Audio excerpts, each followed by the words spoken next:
সর্বপ্রথম হযরত ওমর ফারুক রাদিয়াল্লাহু তাআলা আনহুর জামানায় একেবারে ফেস টু ফেস, মানে সরাসরি রোম দেশের সাথে যুদ্ধ লেগেছিল। কার জামানায় বললাম বাপ? ওমর ফারুক রাদিয়াল্লাহু তাআলা আনহুর জামানায়। আর রোম দেশের বাদশার একটা আদেশ ছিল যে যদি কোনো মুসলমান বন্দী হয়ে যায় ওদেরকে আটক করে আমার কাছে নিয়ে আসবে, কেন আমি ওদেরকে ঈমানি পরীক্ষা নেব। জোরে বলবেন না? আসসালামু আলাইকুম ওয়া রাহমাতুল্লাহি ওয়া বারাকাতুহু। আপনারা দেখছেন হাক্কানি ওয়াজ চ্যানেল। নিয়মিত হাক্কানি উলামায়ে কেরামের বয়ান শুনতে ও নিত্য নতুন ভিডিও পেতে হাক্কানি ওয়াজ চ্যানেল সাবস্ক্রাইব করে আমাদের সাথেই থাকুন। ভাইজানেরা, জওয়ান যুবকেরা, ও আমার মুরব্বিয়ানেরা, শুনে রেখে দিন, বাবা জেনে রেখে দিন, হযরত ওমর ফারুক রাদিয়াল্লাহু তাআলা আনহুর জামানায় রোম দেশের সাথে সরাসরি যুদ্ধ লেগে গেল। আর রোম দেশের বাদশার আদেশ ছিল, ও আমার সেনাপতিরা শুনে রেখে দাও, মুসলমানরা যদি আটক হয়ে যায়, মুসলমানরা যদি বন্দী হয়ে যায়, আমি বাদশা তোমাদের হুকুম দিয়ে দিলাম, আমি বাদশা তোমাদেরকে আদেশ করে দিলাম, যাও যাও, চলে যাও, চলে যাও, মুসলমানদের বন্দী করে নিয়ে, মুসলমানদের আটক করে নিয়ে আমি রোম বাদশা আমার কাছে উপস্থাপন করবে। কেন আমি বাদশা ট্রাই করে দেখব মুসলমানদের ইমানি পাওয়ারটা কেমন, মুসলমানদের ইমানি জজবাটা কেমন, কেমন আল্লাহকে আল্লাহ বলে মানে, রসুলকে রসুল বলে মানে। আমি রোম দেশের বাদশা ওই মুসলমানদের ইমানি পরীক্ষা নেব। ও ভাইজানেরা, একটু গভীর মনোযোগ দিয়ে শুনে রেখে দিন বাবা। মুসলমানদের সাথে যুদ্ধ শুরু হয়ে গেল। মুসলমানেরা, কিছু সংখ্যক মুসলমান রোম দেশের কাছে তারা আটক হয়ে গেল। আমার ভাইজানেরা, তাদেরকে বন্দী করে নিয়ে রোম দেশের সম্রাটের কাছে চলে গেলেন। ও বাদশা রোম, শোনো শোনো শোনো শোনো, তোমার আদেশ অনুযায়ী, তোমার কথা অনুযায়ী মুসলমানদের আটক করে নিয়ে এলাম। বাদশা রোম খুশি হয়ে গেল। কেন? মুসলমানদের ইমানি পরীক্ষা নেবে, মুসলমানদের ইমানি জজবাটা কেমন দেখবে। এক আল্লাহকে আল্লাহ বলে মানে, রসুলকে রসুল বলে মানে, ওরা কেমন আল্লাহকে আল্লাহ বলে মানে, ওরা কেমন রসুলকে রসুল বলে মানে। আমি বাদশা মুসলমানদের পরীক্ষা করে দেখবো। ও ভাইজানেরা, আল্লাহ পাক ডাক দিয়ে বলেন, ও দুনিয়ার মানুষেরা শোনো, আমি আল্লাহ কোরআনে বলে দিয়েছি, ওয়ালা নাবলুওয়ান্নাকুম বিশাইইম মিনাল খাউফ। ও দুনিয়ার মানুষেরা, তোমরা ঘাবড়ে যেও না। তোমরা যদি খাঁটি মুসলমান বলে দাবি করো, তোমরা যদি ইমানদার বলে দাবি করো, ওই রকম বাতাস দেওয়া হবে, ঝড় আসবে, তুফান আসবে, আমি আল্লাহ হয়ে দেখাবো।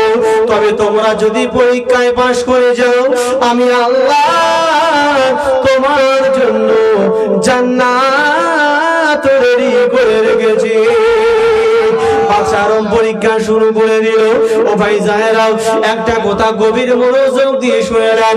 বলেন, আজকে যতগুলো মানুষ এখানে বসে আছেন, বুঝতে অসুবিধা হচ্ছে? আমি একটু বলতে বলতে স্পিড হয়ে যাই, কিন্তু অসুবিধা বলবেন। ধরেন এতগুলো মানুষ এখানে বসে আছেন, ধরেন আপনাদের এই গ্রামটা, আচ্ছা গ্রামে একজন বাদশাহ আছে তো, কথা বলুন সকলে। তা আজকে আপনাদের আওয়াজ বার হচ্ছে না কেন? মাথায় আসছে না তোমার? জোরে বলুন না বাপ। আমি একাই চিল্লে যাবো, আপনারা চুপচাপ থাকবেন, হবে না বাপ। বলেন, আপনাদের এই টোটাল গ্রামটায় বাদশাহ একজন আছে তো? বাদশার নাম কি বলেন? আবার এই পঞ্চায়েত এই বাদশার কাছে টেক খাবে না। সেই বাদশার নাম হলো ইমাম। জোরে বলুন, আর একটু জোরে হবে না? আচ্ছা, এই মহল্লাটাকে ক্যাপচার করতে গেলে দেখবেন সর্বপ্রথমে আগে ইমামকে হাত করতে হবে। কেন? জুম্মার দিনে ইমাম সাহেব ভাষণ দেবে, জুম্মার দিনে মুসল্লিরা ইমামের মুখের দিকে তাকিয়ে থাকবে, জুম্মার দিনে ইমাম সাহেবের মুখের দিকে তাকিয়ে থাকবে কেন? না আমার ইমাম, আমার নেতা, আমার বাদশাহ যেটা বলবে সেটা আমি সদরে গ্রহণ করব, ঠিক না বেটি? ভাই আমাদের একজন নেতা আছে না? আছে না? জোরে বলুন না কেন? আর একটু জোরে বলুন। তো দেখবেন ইমাম সাহেবকে আগে ক্যাপচার করতে চায় কেন? দেখবেন মহল্লাবাসীরা ইমামের কথাটাই আগে নেবে, আর ইমাম সাহেব ওই মেম্বারে দাঁড়িয়ে যে কথাটা বলবে কখনো না হাক কথা বলবে না, ঠিক না বেটি? ও ভাই জানেরা, একটু গভীর মনোযোগ দিয়ে শুনে রেখে দিন বাবা। বাদশা আরম চিন্তা করলাম এই মুসলমানের দলটা যদি এনাদেরকে ক্যাপচার করতে হয়, যদি এনাদেরকে আমার আয়ত্ত আনতে হয়, তাহলে সর্বপ্রথম আমার টার্গেট থাকবে একটা, আর টার্গেট হলো কি, যেই দলের মধ্যে হেড কে আছে আমাকে খুঁজে খুঁজে বার করতে হবে, ঠিক না বেটি? সেটা বাদশা জানে যাকে হেড অফ দ্য ডিপার্টমেন্ট যে আছে ওকে যদি ক্যাপচার করি তাহলে আমি সমস্ত মুসলমানটাকে আমার অন্তর্ভুক্ত করে নিতে পারবো, ঠিক না বেটি? ও ভাই জানেরা, ও জওয়ানেরা, যুবকেরা, ও আমার মুরব্বিয়ানেরা, ভুল আমাকে বুঝবেন না বাপ। বাদশা আরম চিন্তা করলো মুসলমানদের যদি এক এক করে বোঝাতে যাই হবে না, হবে না। তাহলে চিন্তা করলো কি, মুসলমানদের কমান্ডার কে আছে, মুসলমানদের বাদশা কে আছে, এই দলটার মধ্যে বাদশা কে আছে, ওই বাদশাকে আমি ক্যাপচার করব, ওই বাদশাটাকে আমি আগুনত করে নেব। এই না মনে করে বাদশা আওয়াজ দিতে লাগলো, ও মুসলমানদের দল শুনে রেখে দাও, বলো বলো বলো তোমাদের দলের মধ্যে হেড কে আছে? ও ভাই জানেরা, একটু গভীর মনোযোগ দিয়ে শুনে রেখে দিন বাবা।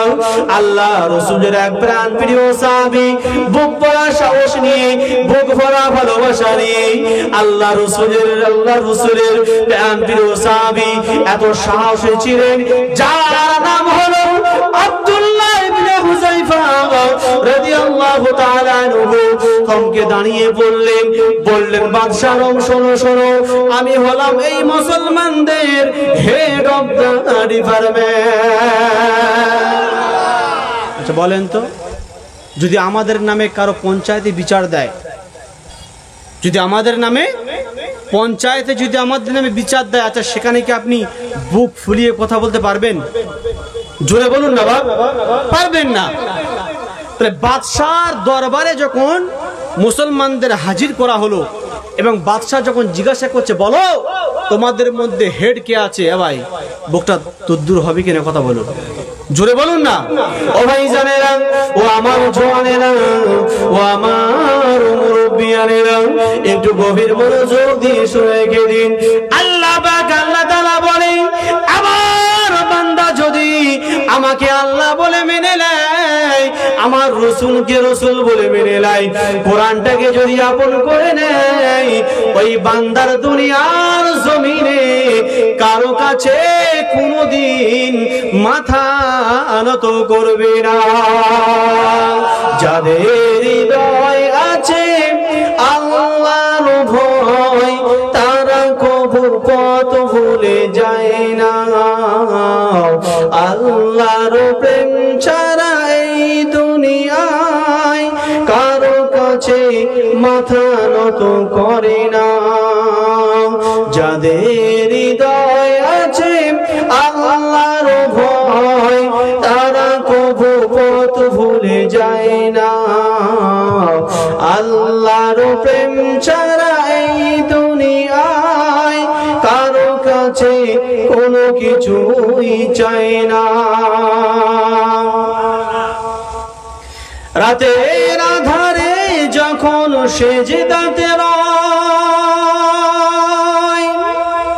দু চোখের অশ্রুতে নদী যেন বয়, ছলনার হাতছানি যতই আসুক, ছলনার হাতছানি যতই আসুক, পিছনে ফিরেও সে তাকায় না।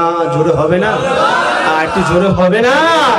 যাদের হৃদয় আছে আল্লাহর ভয়, তারা কবু পথ ভুলে যায় না। আল্লাহর প্রেম ছাড়া এই দুনিয়ায় কারো কাছে কোনো কিছুই চাই না। ও ভাই জানেরা, একটু গভীর মনোযোগ দিয়ে শুনে রেখে দিন বাবা। বাদশাহ আরম যখন চিৎকার দিয়ে বলল, ও মুসলমানদের দল, শোনো শোনো, তোমাদের মধ্যে হেড কে আছে বলো, তোমাদের মধ্যে হেড কে, কমান্ডার কে আছে বলো। ওই সময় আব্দুল্লাহ ইবনে হুযায়ফা রাদিয়াল্লাহু তাআলা আনহু বুকে সাহস নিয়ে আল্লাহর নাম নিয়ে দাঁড়িয়ে বলেছিলেন, ও বাদশাহ আরম শোনো শোনো, আমি হলাম এই দলের হেড, জয় বলো। বাদশাহ মনে মনে করছেন যে এবার আমার কাজটা সোজা হয়েছে। কেন? আমি আব্দুল্লাহ ইবনে হুযায়ফাকে আমি ছলে বলে কৌশলে আমার আয়ত্তের ভেতরে নিয়ে নেব এবং সমস্ত মুসলমানরা একে একে ওরা আমার দলে অন্তর্ভুক্ত হয়ে যাবে। ঠিক না বেঠিক? ও ভাই জানেরা, একটু গভীর মনোযোগ দিয়ে শুনে রেখে দিন বাবা। আব্দুল্লাহ ইবনে হুযায়ফা রাদিয়াল্লাহু তাআলা আনহুকে বলে, ও ভাই আব্দুল্লাহ শোনো শোনো, তুমি তোমার মুসলমান দলটা ত্যাগ করে দাও, কলমা ছেড়ে দাও, তুমি আল্লাহকে ভুলে যাও, আমার দলে তুমি অন্তর্ভুক্ত হয়ে যাও, আমি রাজপ্রজাসের অর্ধেক তোমার নামে লিখে দেব। এই কথা যখন বললেন আব্দুল্লাহ ইবনে হুযায়ফা রাদিয়াল্লাহু তাআলা আনহু বলেন, ও বাদশাহ আরম শোনো শোনো, যতই আমাকে অর্থের লোভ দেখাও না কেন, আমি যাকে আল্লাহ বলে মেনে নিয়েছি, আমি এর বিনিময়ে হলে আল্লাহকে কখনো ভুলবো না। ও ভাই জানেরা, একটু গভীর মনোযোগ দিয়ে শুনে রেখে দিন বাবা। আব্দুল্লাহ ইবনে হুযায়ফা রাদিয়াল্লাহু তাআলা আনহুকে বারবার যখন কুমন্ত্রণা দেওয়া হয়, ও আব্দুল্লাহ ইবনে হুযায়ফা শুনে রেখে দাও, আমি তোমার রাজপ্রাসাদের অর্ধেক লিখে দেব, সুন্দরী মহিলা চাইলে সুন্দরী মহিলার সাথে তোমার বিয়ে দেব।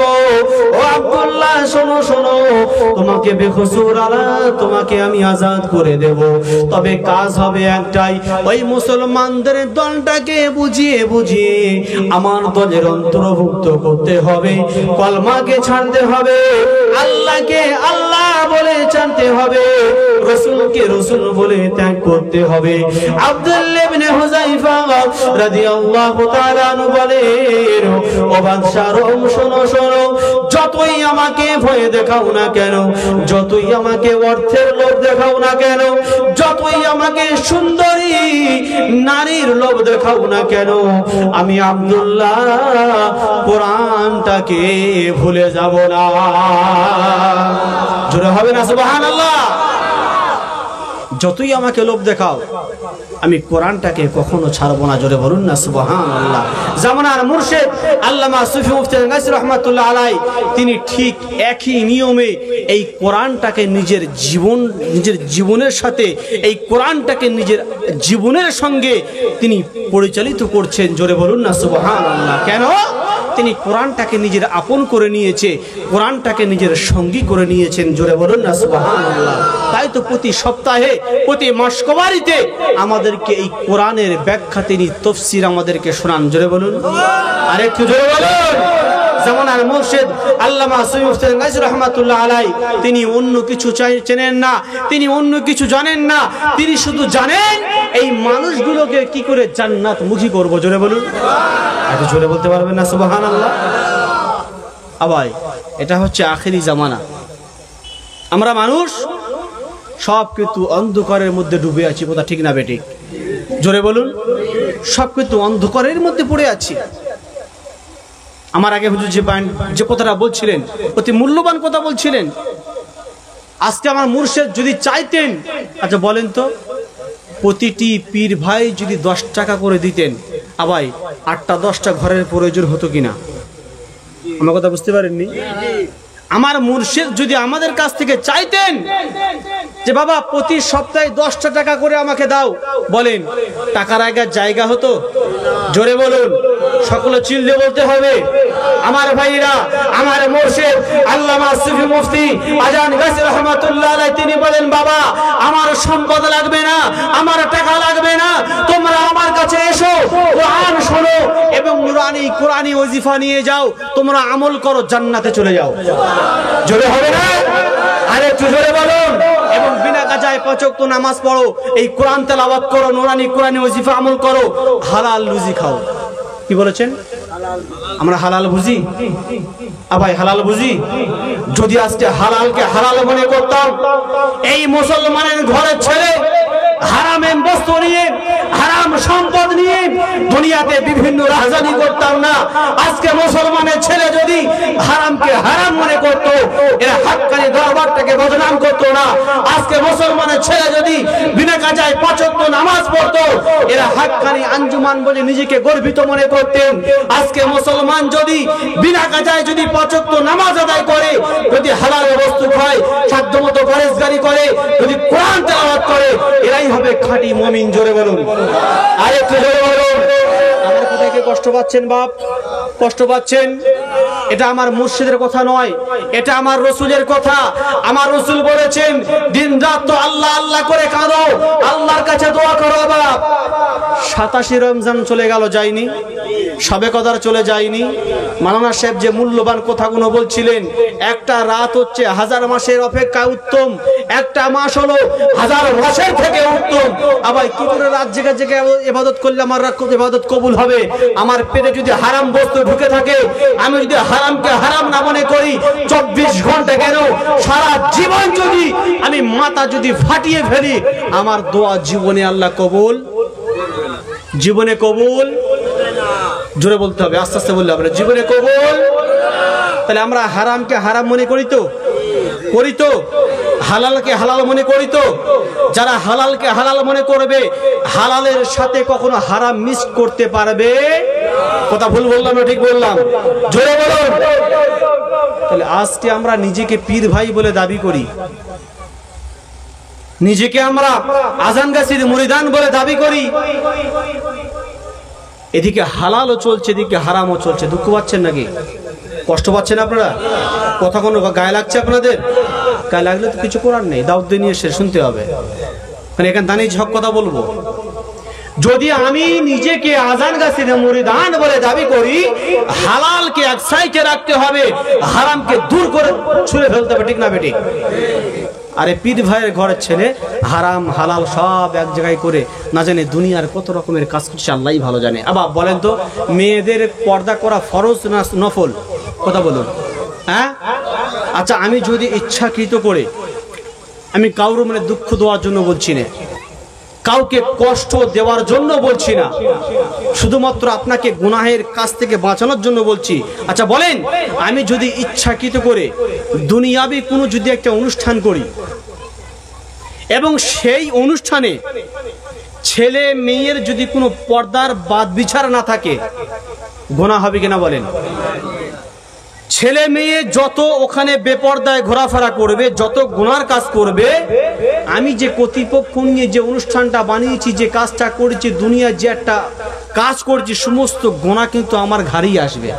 কথা ঠিক বললাম না ভুল বললাম? কেন? আমি যদি এই কাজটা না করতাম, তাহলে এখানে মানুষ জড়ো হতো না। ঠিক বললাম না? কথা বলেন না বাবা? তার কষ্ট হচ্ছে কি? আমি কিন্তু কষ্ট দেওয়ার জন্য বলছি না। আপনাদের এখানে তো মাশাআল্লাহ আলহামদুলিল্লাহ খুব সুন্দর সিস্টেম। আমাদের 24 পরগনার দিকে যান, অবস্থা খুবই খারাপ।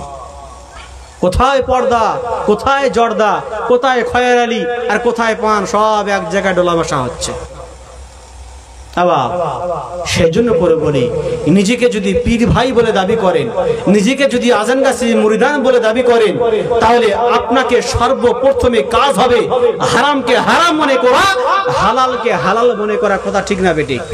আপনি দিকে হালালও খাবেন, এদিকে হারামও খাবেন, আর দিন রাত মাথা ঠকবেন। আল্লাহ বলছে, তুই কিয়ামতের আগ পর্যন্ত মাথা ঠকো না কেন, আমি তোর ইবাদত জীবনে কবুল করব না। জোরে বলুন, করব না। আমি যতক্ষণ না হালাল খাদ্য খেয়ে ইবাদত করতে পারছি, ততক্ষণ আল্লাহ আমার ইবাদত কখনো গ্রহণ করবে না, করবে না, করবে না। আমার ভাই জানেন, যে কথা বোঝাতে চাইছিলাম একটু গভীর মনোযোগ দিয়ে শুনে রেখে দিন বাবা। আব্দুল্লাহ ইবনে হুযায়ফা রাদিয়াল্লাহু তাআলা আনহু ডাক দিয়ে বলেন, বাদশাহ শোনো শোনো শোনো, আমি আমার মর্যাদাটাকে বাড়াবার জন্য নয়, আমার নামটাকে উচ্চ মর্যাদায় নিয়ে যাওয়ার জন্য নয়, আমি আব্দুল্লাহ ইবনে হুযায়ফা এই কোরআনের বাণীটাকে, এই কোরআনের আইনটাকে দুনিয়ার জমিনে কায়েম রাখার জন্য আমার জীবনটা যদি দিতে হয়, আমি আব্দুল্লাহ ইবনে হুযায়ফা আমার জীবনটা দিয়ে দেব।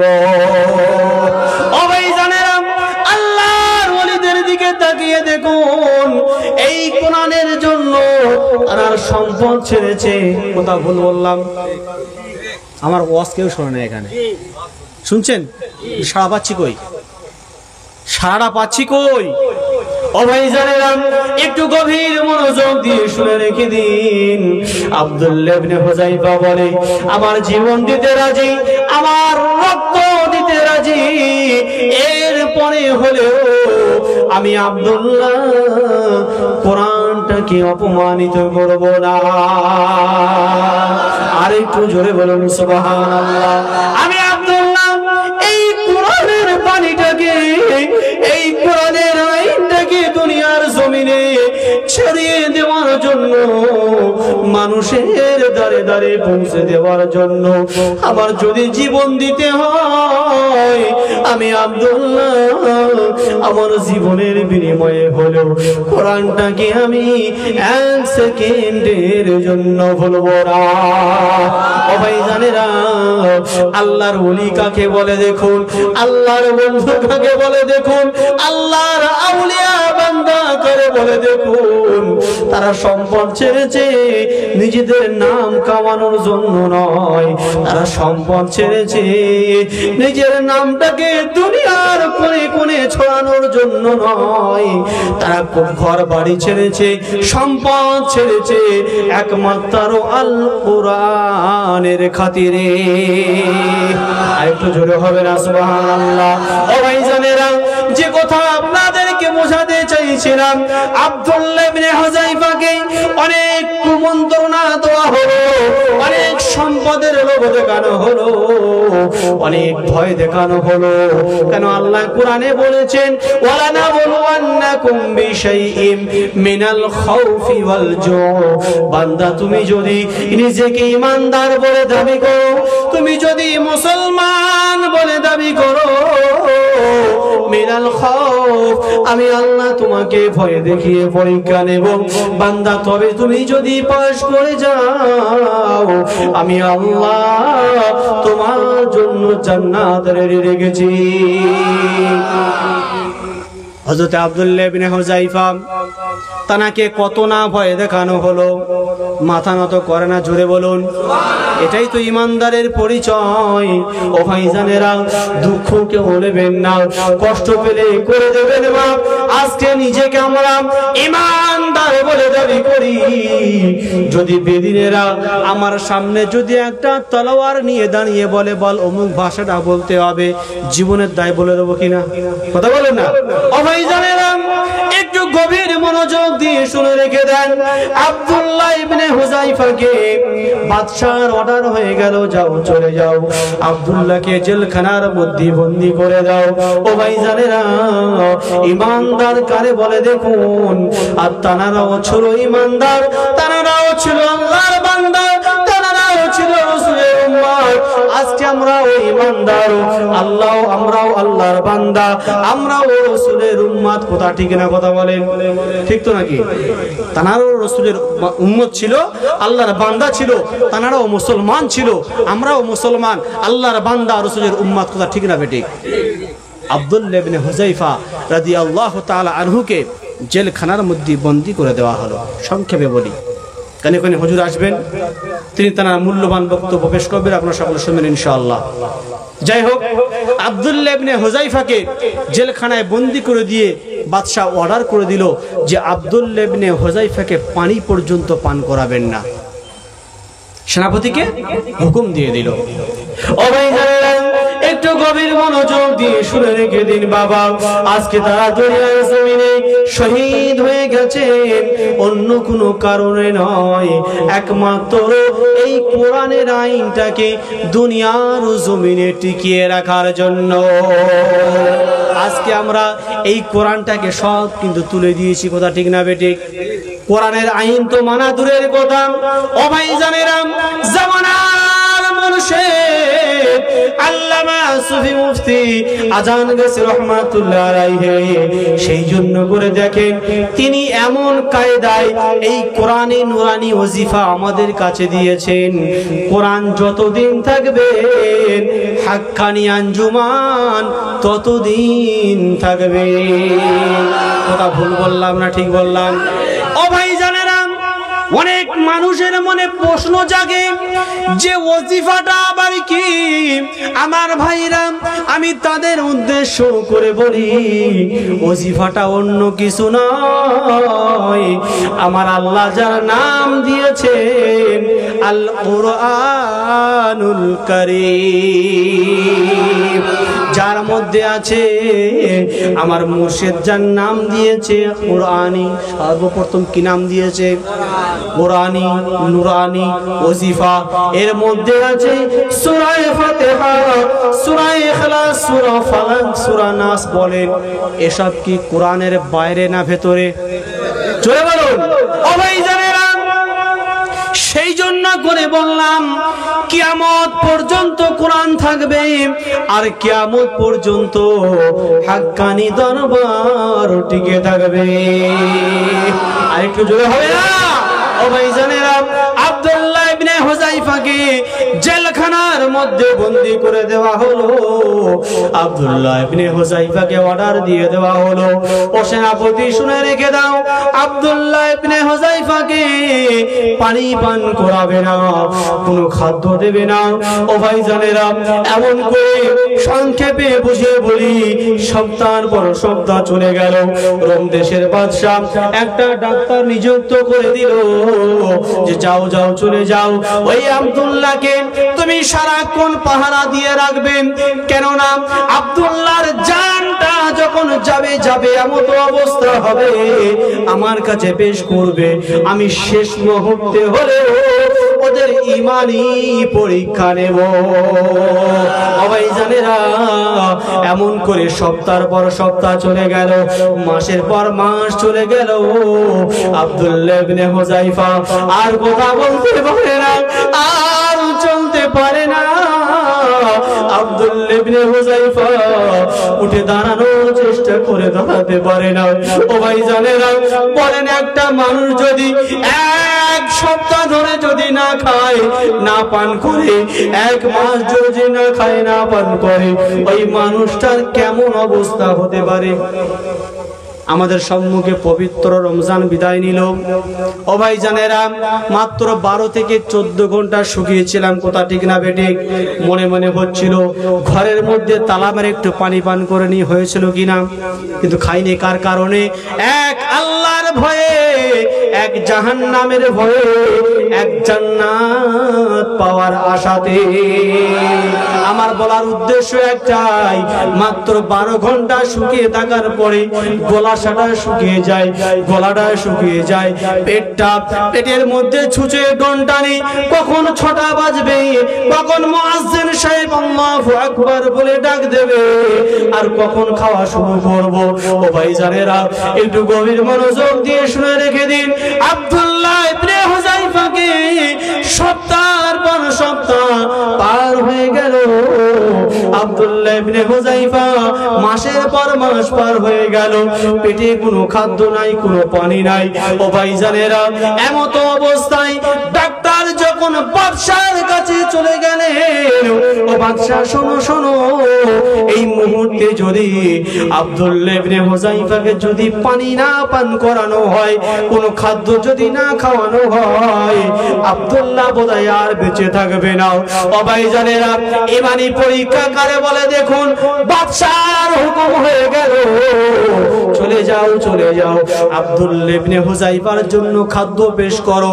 তবে কি নিয়ে যাবে শোনো, ওই আব্দুল্লাহ ইবনে হুযাইফার জন্য একটা গ্লাসে শরাব বোঝেন তো, মদ, একটা গ্লাসে মদ নিয়ে যাবে, আর এক পেয়ালা শুকরের মাংস অর্থাৎ শুকরের গোশত ভুনা নিয়ে যাবে। চলে যাও। আমার তো মনে হয় এই সময় যদি আব্দুল্লাহ ইবনে হুযাইফার সামনে যদি পেশ করা হয়, আব্দুল্লাহ ইবনে হুযাইফা না দেখেই খেয়ে ফেলবে আর তার ঈমানটা চলে যাবে। কথা ঠিক না বেঠিক? ও ভাইজানেরা, আব্দুল্লাহর কাছে পেশ করা হলো।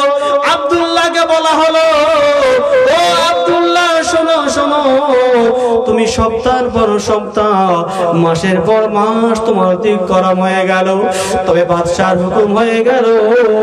ও আব্দুল্লাহ এক গ্লাস মদ নিয়ে এলাম আর এক পেয়ালা করে নাপাক জিনিস নিয়ে আসা হলো। ও আব্দুল্লাহ তোমার জীবনটা বাঁচানোর জন্য তুমি খেয়ে নাও। আব্দুল্লাহ ইবনে হুযাইফা যখন কথাটা কানে গেল, আল্লাহ পাকের তরফ থেকে আব্দুল্লাহর ঈমানটা আরো তরতাজা হয়ে গেল। আব্দুল্লাহ ইবনে হুযাইফা তার ঈমানটা আমার আল্লাহ পাকের তরফ থেকে আমার আল্লাহ আরো তরতাজা করে দিয়েছেন। জোরে বলুন না সুবহানাল্লাহ।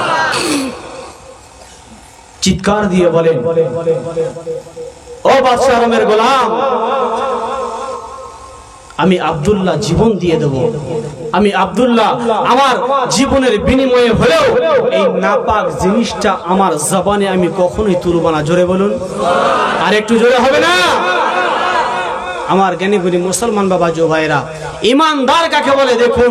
আর আমরা নিজেকে তো ইমানদার বলে দাবি করি, করে কি করি না? তাহলে আমাদের এইরকম পরীক্ষার সম্মুখীন হতে হবে।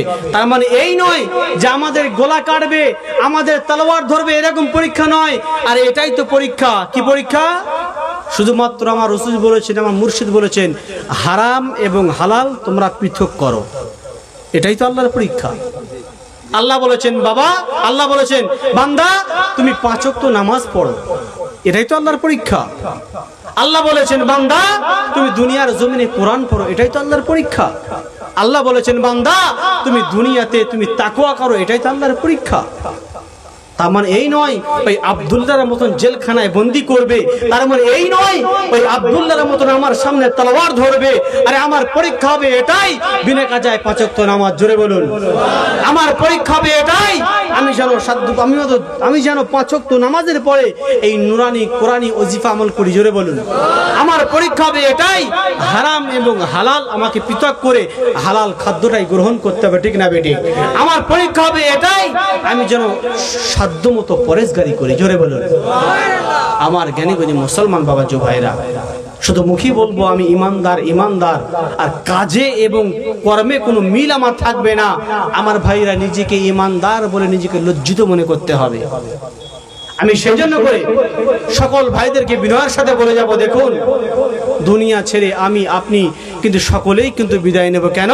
আল্লাহ পাক পবিত্র কোরআনে বলেছেন ওমা খলাকতু আল্লাহ পাক পবিত্র কোরআনে বলেছেন যে জিন আর জাতিক, জিন আর ইনসানকে আমি আল্লাহ সৃষ্টি করেছি কিসের জন্য? ইল্লা লিয়াবুদুন, আমার ইবাদত করার জন্য। আল্লাহ আরো এক জায়গায় বলেছেন বান্দা তুমি যদি সঠিকভাবে আমার ইবাদত করোই তবে তুমি হবে জান্নাত প্রাপ্ত। জোরে বলুন না সুবহানাল্লাহ। আর আল্লাহ পাক কোরআনে বলেছেন কুল্লু নাফসিন যায়িকাতুল মাউত, প্রতিটি নফসকে একদিন না একদিন মৃত্যুর স্বাদ গ্রহণ করতে হবে। সেই জন্য করে আমাকে কোনটা ভালো কাজ, কোনটা খারাপ কাজ, কোনটা মন্দ, কোনটা অমন্দ আমাকে ডিভাইড করতে হবে। কথা ঠিক না বেঠিক? যদি আমি আপনি সঠিকভাবে যদি আমরা শরিয়াত পন্থা মোতাবেক, কোরআন মোতাবেক, মুর্শিদের হুকুম মোতাবেক আমাদের জীবনটা যদি প্রচারিত করতে পারি, ইনশাআল্লাহ একদিন আমরা জান্নাতে যাব। জোরে বলুন না সুবহানাল্লাহ। কেন? আমার মুর্শিদ যেটা বলেছেন বাবা তোমরা বিনা কাজায় 5 ওয়াক্ত নামাজ পড়ো। কোরআন তেলাওয়াত করো, হালাল রুজি খাও, আর তাকওয়া করো, গোটা শরিয়াতটা কিন্তু এর মধ্যে চলে আসবে। আর এই চারটে জিনিস যদি আপনি মেনে চলেন, ইনশাআল্লাহ আপনি নিঃসন্দেহে জান্নাতে যাবেন, জান্নাতে যাবেন। জোরে বলুন না সুবহানাল্লাহ। তো আব্দুল্লাহ ইবনে হুযায়ফা রাদিয়াল্লাহু তাআলা আনহুকে যখন ভয় দেখিয়ে না খাদ্য দিয়ে ঈমানটা নষ্ট করতে পারলেন না, জোরে হবে না? আর একটু জোরে হবে না? কি করছেন? বাদশা রোমের হুকুমে বললেন কি এক কাজ করা হোক, কি না একটা গরম একটা কোড়ার উপরে তেল লাগিয়ে দাও, আর তেলটা যেন টকবক টকবক করে ফোটে। কেন? আব্দুল্লাহ ইবনে হুযায়ফা ওর মধ্যে ফেলে দেওয়া হবে। লাস্ট মোমেন্ট পর্যন্ত, লাস্ট পর্যন্ত আমি বাদশা রোম আমি দেখব ওদের ঈমানটা কেমন। জোরে বলুন না সুবহানাল্লাহ। আব্দুল্লাহ ইবনে হুযায়ফা রাদিয়াল্লাহু তাআলা আনহুকে তিনি চলতে পারে না, আর দাঁড়াতে পারে না। আব্দুল্লাহ ইবনে হুযায়ফা রাদিয়াল্লাহু তাআলা আনহুকে আনা হলো কোথায়? ওই যে তেল টকবক টকবক করে ফুটছে, ওখানে নিয়ে আসার পরে আব্দুল্লাহ ইবনে হুযায়ফাকে বলছে, ও আব্দুল্লাহ, তোমাকে শেষবারের মতো বলছি, তুমি কলমা ছাড়বে না আমার দলে তুমি যোগ দেবে? আনা হয় দেখতে পাচ্ছো ওই যে গরম তেল টকবক টকবক করে ফুটছে, ওই তেলের মধ্যে যখন তোমাকে ছেড়ে দেওয়া হবে, ও আব্দুল্লাহ, তোমাকে আর খুঁজে পাওয়া যাবে না, তুমি নাস্তে নাবুদ হয়ে যাবে, তুমি শেষ হয়ে যাবে। অতএব তুমি আমার ধর্মকে গ্রহণ করে নাও, কলমাকে ভুলে যাও, কোরআনকে ভুলে যাও, আল্লাহকে ভুলে যাও। আমার মনে হচ্ছে আব্দুল্লাহ ইবনে হুযায়ফা রাদিয়াল্লাহু তাআলা আনহু বলেন, বাদশা রোমের মুখের দিকে তাকিয়ে, ও বাদশা রোম, আমাকে তুমি এখনো যদিও ভয় দেখাও না কেন, আমার দুনিয়ায় কেউ থাক চাই না থাক, আমার আল্লাহ আমার সাথে আছে। আর একটু জোরে বলুন না সুবহানাল্লাহ। আব্দুল্লাহ ইবনে হুযায়ফাকে যত ভয় দেখানো হয় আমার আল্লাহ পাকের তরফ হতে আব্দুল্লাহ ইবনে হুযায়ফার ঈমানটা ততই চাঙ্গা হয়ে যায়। আর একটু জোরে হবে না সুবহানাল্লাহ। ও ভাই জানেরা, একটু গভীর মনোযোগ দিয়ে শুনে রেখে দিন। আব্দুল্লাহ ইবনে হুযায়ফা রাদিয়াল্লাহু তাআলা আনহু, আমার ভাই জানেরা, ওই কোরআন সামনে যখন নিয়ে আসা হলো, কোরআন মধ্যে তেল টকবক টকবক করে ফোটে। আব্দুল্লাহ ইবনে হুযায়ফাকে বলে, ও আব্দুল্লাহ, শেষবারের মতো তোমাকে বলি, তুমি কোরআন ছাড়ো, আনা হইলে রাসূলকে ছাড়ো, আল্লাহকে আল্লাহ বলে ভুলে যাও। ও আব্দুল্লাহ, তুমি যদি কোরআনকে ছেড়ে দাও, আমি বাদশাহ তোমাকে বেকসুর খালাস করে দেব। আব্দুল্লাহ ইবনে হুযায়ফাকে যত ভয় দেখানো হয়, যত ডর দেখানো হয়, আমার ভাইজানেরা, আল্লাহ পাকের তরফ হতে আব্দুল্লাহ ইবনে হুযায়ফার ঈমানটা ততই আমার আল্লাহ চাঙ্গা করে দেয়। আব্দুল্লাহ ইবনে হুযায়ফা, এটা ইতিহাসে লেখা আছে, এটা ইতিহাস বলে গেছে।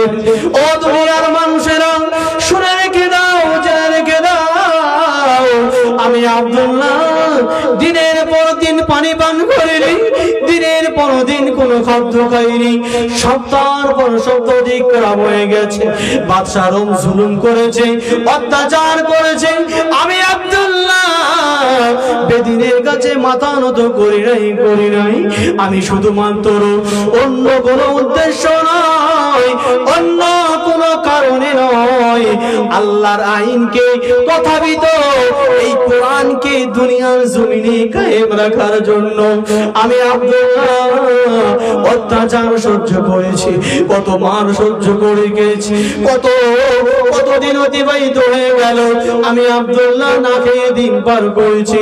ও ভাই জানেরা, ভালো করে শুনে রেখে দিন, জেনে রেখে দিন, আব্দুল্লাহ এটাই বোঝাতে চেয়েছিলেন, ও দুনিয়ার মানুষেরা, আমি আব্দুল্লাহ আমার নামটাকে বাড়ানোর জন্য নয়, আমার নামটাকে দুনিয়ার জমিনে ছড়ানোর জন্য নয়, শুধুমাত্র কোরআনের আইনটাকে দুনিয়ার জমিনে ফেলিয়ে দেওয়ার জন্য, দুনিয়ার আইনটাকে জারি করার জন্য আমার জীবনটা দিতে হলে আমি আব্দুল্লাহ দিয়ে দিতাম। এরপরে বলে আমি আব্দুল্লাহ ওই বেদিনের কাছে মাথা নত করতাম না। আমার ভাইরা, জামানার মুর্শিদ সুফি মুফতি আজান গাছি রহমাতুল্লাহ আলাই তিনিও ঠিক একই নিয়মে নিজের বংশটাকে বাড়ানোর জন্য নয়, নিজের নামকে বাড়ানোর জন্য নয়, বরঞ্চ এই কোরআনের বাণীটাকে মানুষের কাছে পৌঁছে দেওয়ার জন্য নিজে ঘর বাড়ি সয় সম্পদ সব ত্যাগ করে আজকে তিনি বাগমারির জমিনে ঠাঁই নিয়েছেন। জোরে বলুন, আর একটু জোরে হবে না? অন্য কোনো উদ্দেশ্য নয়, অন্য কোনো কারণ নয়, কারণ শুধু একটাই, তিনি এই কোরআনটাকে মানুষের কাছে পৌঁছে দেওয়ার জন্য, এই কোরআনটাকে মানুষের দ্বারে দ্বারে পৌঁছে দেওয়ার জন্য, যাতে করে মানুষ, অন্ধকার মানুষগুলো যাতে করে জান্নাতমুখী হয়, অন্ধকার মানুষগুলো যাতে করে কোরআনের ছায়াতলে আসতে পারে, এরা নিজের জীবনটাকে ধন্য করতে পারে। জামানার মুর্শিদ সেই জন্য করে সম্পদ ছেড়েছে, সন্তান ছেড়েছে, ঘর বাড়ি ছেড়েছে, বাগমারির জমিনে বসে বসে আজকে তিনি মুরাকাবা মুশাহাদায় বসে আল্লাহর নেককার বান্দা হয়ে গেছেন। জোরে বলুন, আর একটু জোরে বলুন। ধন্য আজ মোরা ধন্য বাগমারি তোমারই জন্য। আরে জোরে হবে না? ধন্য আজ মোরা ধন্য বাগমারি তোমারই জন্য। তোমার মাঝে মুর্শিদ আমার, তোমার মাঝে মুর্শিদ আমার, নিয়ত চিরদবন্ন। ধন্য আজ মোরা ধন্য বাগমারি তোমারই জন্য।